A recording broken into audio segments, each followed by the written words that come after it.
नमस्कार बंधुओं। आज इस पॉडकास्ट के माध्यम से आप लोगों के सामने एक कथा बताना चाहता हूँ। इस कथा से हम क्या सीख सकते हैं और जो भी धार्मिक हमारे यहाँ कथाएं हुई हैं उससे कुछ ना कुछ सीख ही देने का प्रयास कवियों ने, साहित्यकारों ने किया है। और इसी क्रम में रामचरितमानस के सुंदरकांड की अगर हम बात करेंगे तो उसमें पाएंगे कि हनुमान जी महाराज भगवान श्री राम का नाम लेकर के लंका के लिए चलते हैं तो क्या क्या बीच में आता है उनके, और ये हमारे जीवन से किस प्रकार से जुड़ा हुआ है, इस संदर्भ को कैसे हम जोड़ सकते हैं अपने जीवन से, वो भी बताता हूँ। देखिए, सबसे पहले तो उनको लगता ही नहीं है कि हम जा सकते हैं, वो शांति से बैठे रहते हैं। इसका मतलब सेल्फ कॉन्फिडेंस की कमी। और जब उनके अंदर कोई एक बूस्ट करता है एनर्जी को, जब कहता है कि आप ये कर सकते हैं, आप क्यों शांत बैठे हैं, तो हनुमान जी महाराज के अंदर वो आत्मविश्वास जगता है, भगवान श्री राम के नाम से जगता है, क्योंकि वो उनके भक्त हैं, चरण सेवक हैं, दास हैं।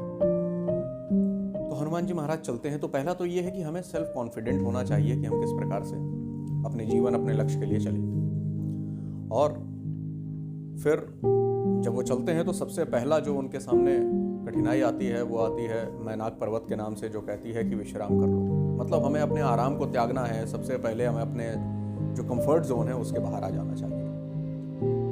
और आगे बढ़ते हैं तो सुरसा नाम की जो सर्पों की माता हैं वो उनका रास्ता रोकती हैं और वो कहती हैं कि पहले मैं तुम्हें खाऊंगी।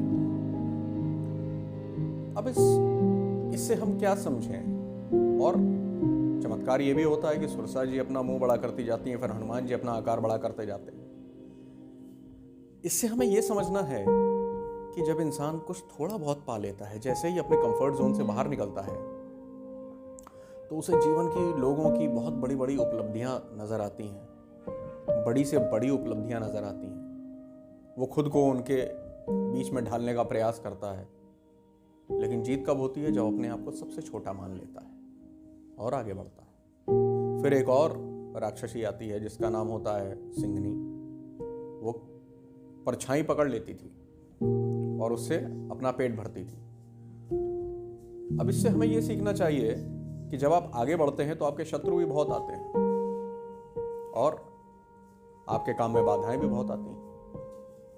हमें उसको निरंतर, उसको लांघ कर, उसके आगे विजय प्राप्त करके आगे बढ़ते रहना चाहिए। जब हम बहुत बड़ी जगह पहुंच जाते हैं और हमें समझ नहीं आता क्या करना है, तब निश्चित रूप से परमात्मा मदद करते हैं, स्वयं करते हैं, या किसी न किसी को माध्यम बना के करते हैं। जैसे कि विभीषण को माध्यम बनाया और उनको सब कुछ बता दिया कि कहाँ जाइए, कैसे करिए और कैसे बाहर निकलिए।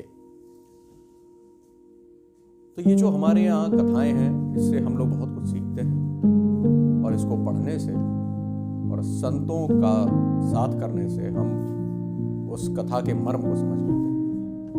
तो इसी के साथ मुझे लगता है कि आप अपने अंदर के कॉन्फिडेंस को जगाइए और प्रभु का नाम लेकर के जो भी आपकी मंशा है, जो आपका लक्ष्य है, उसकी तरफ आप बढ़ें।